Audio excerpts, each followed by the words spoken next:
Terima kasih Dokter Ali, Bu Mingpe. Mungkin saya sekedar sedikit sharing ya. Saya pengalaman mengenai Nicholas yang baru terjadi ya beberapa bulan belakangan ini. Kan sekarang ini kan sudah PTM nih ceritanya nih, sudah PTM di sekolah. Waktu PTM ada sedikit perubahan ya. Biasanya sekolahnya di Zoom di rumah. Dia lapar, dia haus, dia mau ke belakang, itu semua dilakukan dengan mandiri. Nah, saat waktu PTM, kan di awal tahun kan PTM-nya masih sebentar ya, 2 jam, 3 jam. Saya bawakan dia minum, karena dia nggak mau bawakan makan. Pertama di situ. Ya saya berpikir, ya udah nggak apa-apa, nggak usah makan, kan juga sekarang lagi pandemi, nggak mungkin buka-buka masker, cukup minum aja. Ya udah, karena kan sekolahnya masih pendek di awal-awal, 2 sampai 3 jam gitu. Nah, saat itu masih kelas 1, gurunya kan lebih ngemong ya. Ayo anak-anak diminum airnya, harus minum gini-gini. Nah, sekarang naik di kelas 2, terjadi perubahan yang cukup drastis ya. Kasarannya guru-gurunya sudah mulai membiarkan anak-anak tuh mandiri. Jadi harus ya kalau lapar ya kamu minta izin makan, kalau kamu minum ya minta izin minum. Nah, saya mengalaminya terjadi perubahan itu di bulan Juli kemarin. Sekolahnya sih awalnya sih mulainya dari jam 7 pagi sampai jam setengah 12. Nicholas tidak merasakan haus. Saya masih agak penasaran, anak ini kok nggak minum ya, minumnya utuh gitu loh. Anak ini kok nggak minum, kok minumnya utuh. Itu kurang lebih ada hampir 1 bulan lah ya. Setiap kali itu kok minumnya utuh. Nah, terus tapi makanya anaknya jadi gampang sakit, Dokter Ali. Makanya kemarin kan kenapa kok sering batuk pilek kan, terutama batuknya. Tapi saya mulai merasa ini waktu seminggu pertama, kok minumnya utuh terus, anaknya nggak merasa haus. Lah. Dari jam 7 pagi sampai setengah 12 loh, lumayan lama anaknya nggak merasakan, nggak minumnya tuh utuh. Saya mulai tanya sama Niko kenapa nggak diminum? Saya mulai pendekatan. Kan ada jam istirahatnya 2 kali, kenapa bisa minum? Kalau mau minum haus ya minta izin sama guru. Nah, terus dia bilang iya, dia cuma bilang iya aja sih. Setelah itu lo tetap begitu lagi. Akhirnya saya gimana caranya ya?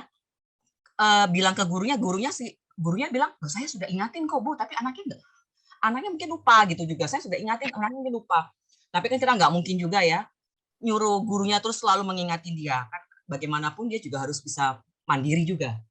Terus suatu saat saya berpikir gimana caranya ini dia harus minum. Oke, dia nggak mau makan nggak apa-apa dulu, tapi dia minimal harus minum. Karena kan takutnya dehidrasi nanti mempengaruhi ke konsentrasinya dia juga. Terus saya buat gini, saya selalu mengingatkan dia terus tiap malam. Ada jam istirahat 2 kali. Istirahat apa yang harus Niko lakukan? Pertama cuci tangan, ke kamar mandi, terus minum, jangan lupa. Saya bilang gitu, minum.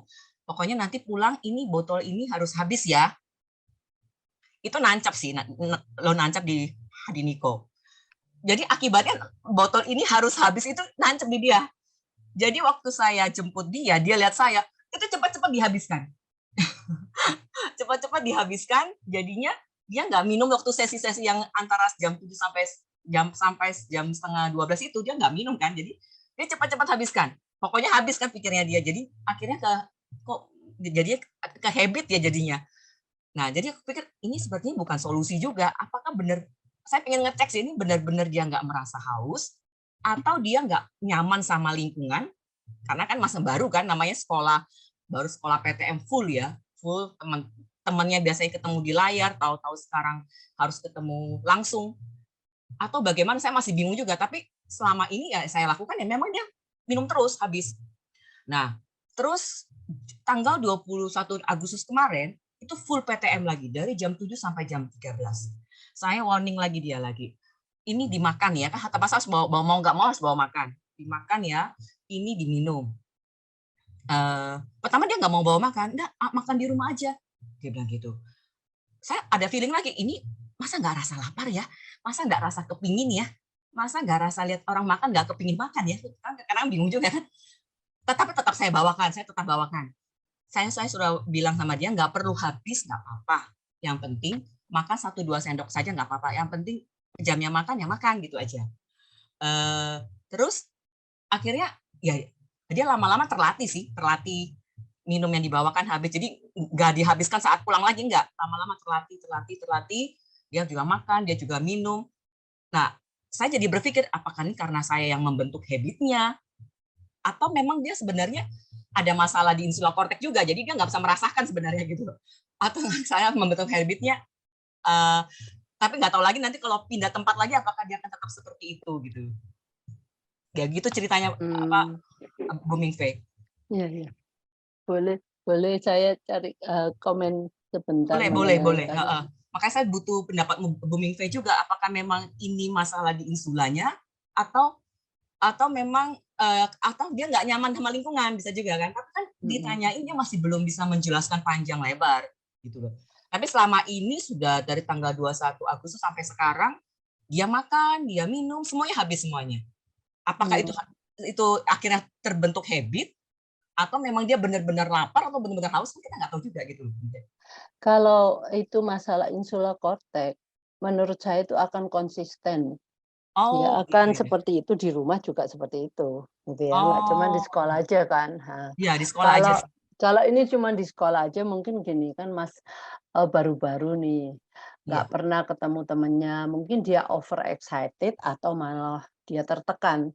Wah, ya kita kan nggak tahu ya yang plus atau minus, tapi, kayak kita ajalah, mungkin di hari kita yang hari itu bukan hari-hari seperti biasanya, hari-hari yang banyak kita melakukan suatu hal yang baru, Iya. yang kita nggak tahu, nggak pernah melakukan dan itu sangat penting untuk kita, itu kan menyita perhatian kita. Sampai kita mungkin lupa minum, lupa makan. Karena sangat intens yang perhatian kita tersedot ke sana, sampai kita melupakan ini, apa, kebutuhan kita mungkin.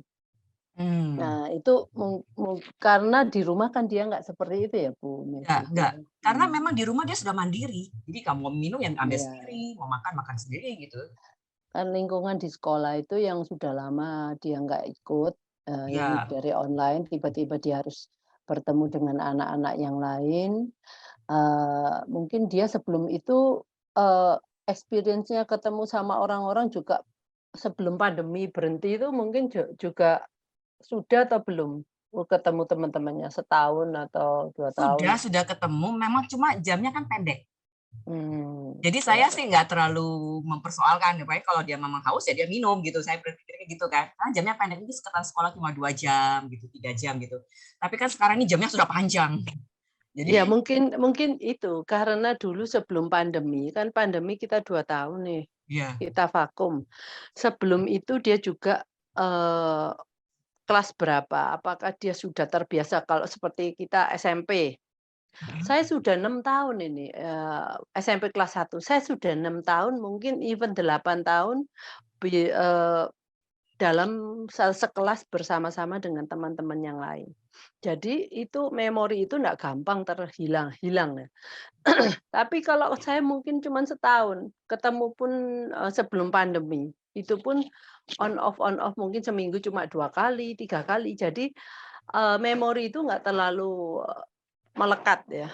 Jadi pada waktu masuk lagi, dia seperti orang masuk baru lagi, pengalaman baru lagi yang membuat dia ngomong, Hmm. "Wah, saya biasanya di rumah sama, lihat mengenai online, dari online, dia nyaman di rumah, di sekolah tuh kan, wah anaknya banyak kan." Nah, kan nggak mungkin semua anak itu, ada provokasi di sekolah, macam-macam kan, teman-temannya Iya, itu iya, macam-macam, iya, ada iya. yang jadi untuk anak-anak kalau anak-anak yang dablek ya, dia yang memprovokasi temannya. Tapi untuk anak yang, eee, cenderung kayak seperti Bu Mevi, saya percaya dia di sekolah dulu mungkin dia yang memprovokasi temannya.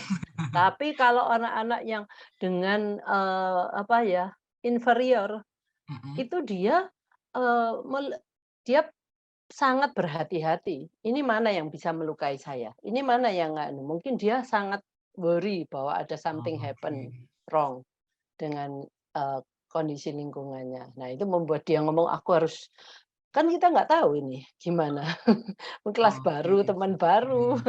Berarti Nah kalau itu insula korteks tuh memang baik di rumah maupun di luar juga iya seperti itu ya? pasti pasti Oh, oke, konsisten. oke. Iya, Baik, baik, baik. oke. Baik, Bu Mifai, terima kasih untuk Ya, sama-sama Bu Mevi. Dokter ya. Ali, mungkin ada Dokter Ali tanggapan itu dari saya dari sisi pengalaman saya dengan anak-anak ini kalau umpama dari sisi biomedis, Bu, Dok. Mungkin ada anunya apa? Dok, suaranya kecil, Dok. Iya, aku belum berpikir ke arah insula korteks kan baru dengar. Iya, Baru saya di area yang lain mungkin anaknya cemas, anak mhm. apa, oh mungkin kortisolnya naik. Aku baru lihat dari Ya, itu yang benar-benar. aku belum melihat lebih jauh ke sana. Iya. Oke. Apakah ada pertanyaan lagi untuk, seputar ini, Dok? Sebentar, Dok. Kayaknya nggak ada ini, Dok. Eee, jadi, untuk masalah interoception dengan biomedis akan dikerjakan oleh dokter ahli, ya kita tunggu aja, tetapi sembari kita menunggu, kita kan bisa mengamati anak kita. Seperti kasus tadi Nicholas, dia di sekolah, di mana, di rumah, dia punya sesuatu perilaku yang berbeda. Nah, itu, lebih ke arah lingkungan ya, yang mempengaruhi dia. Nah, mungkin, dari sisi nanti atek, saya akan lihat kira-kira yang akan mempengaruhi, yang ada hubungannya dengan insula korteks itu yang mana.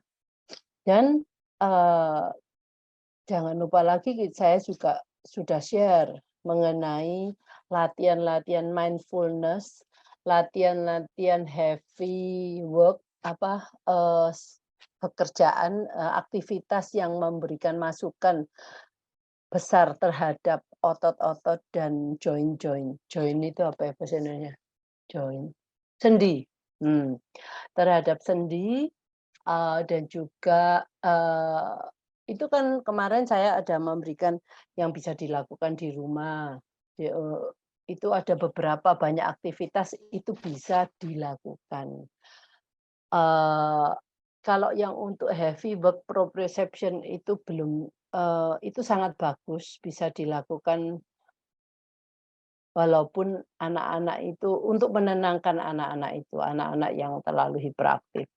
Jadi nggak ada salahnya dilakukan daripada tidak melakukan apa-apa, karena hal itu tetap bagus untuk masukannya terhadap tubuh anak kita, ya lebih merasakan tubuhnya, nanti lebih akhirnya berkembang dia, eee, kemarin itu kalau nanti ya saya share, eee, sharing saya yang minggu lalu mungkin bisa jadi, ibu-ibu yang atau ibu-ibu yang belum nggak ikut akan bisa mendapatkan, latihan-latihan yang bisa dilakukan di rumah, sembari kita menunggu yang gampang yang gampang intervensi biomedis dari bantuan dari dokter ahli. Nah, untuk saya harap itu menjawab semua masalah yang tak terpecahkan selama ini, yang saya juga ada di otak saya, kenapa anak ini ndak bisa ini, nggak taunya ada yang pengertian seperti ini yang menurut saya, "Wow, pantesan ya dia nggak bisa ya," gitu ya. Itu dalam hati saya. Nah, saya dengan acara, aktivitas mindfulness itu saya merasa itu juga bagus untuk membuat anak-anak tuh sadar, body awareness-nya tuh, meningkat ya. Jadi anak ini pasti akan lebih bisa melakukan aktivitas-aktivitas yang atau emosinya lebih terkontrol, gitu. Dokter Ali mungkin, sebelum kita tutup apakah ada, eee, yang lain, Dok? Tetap, jadi nanti orang tua harus menyelidiki kira-kira kecurigaannya di mana, Mungkin yang tahap awal bisa kita bantu nanti terapis nyocokin ya. Kira-kira itu gangguan dari insula atau bukan ya, insula kortek atau bukan. Baru nanti kita pikirkan caranya. Kita jadikan ya kelinci, ya kita lihat nanti progresnya seperti apa. Seperti halnya waktu kita kemarin ngerjakan vestibular kan ya kita tetap bisa, teoritisnya bisa. Kita kerjakan ternyata hasilnya puji Tuhan bagus. Ya udah kita lanjutkan. Nah, sekarang berlanjutnya ke terapi jarak jauh untuk yang vestibuler. Besok baru eksperimennya baru besok teman-teman. Kita eksperimennya di demos dulu, kalau itu sukses baru kita aplikasikan ke vestibular jarak jauh. Gitu ya teman-teman ya. Gitu Bu Mingwi. Jadi yang lain. Saya nanti share-nya di Mata Hati aja ya, di YouTube-nya Mata Hati atau YouTube Mata Hati ya, Dok? Iya, YouTube Mata Hati. Kumpulin sana. Ya. Oke. Hari ini mungkin kita tutup, tetapi kita udah mendapatkan janji dari Dokter Ali, jadi kita tunggu saja, sembari itu lakukan apa yang bisa kita lakukan. Ya menurut Dokter Ali ya salah satunya itu loh Dok, pasrah ikhlas, itu memang benar. Saya juga mengalami banyak hal, saya juga dari awal itu anak saya udah besar, dan saya lebih banyak berikhtiar sendiri, tanpa melibatkan beliau. Padahal beliau itu yang lebih super. Kalau beliau mau, itu nggak sulit lah.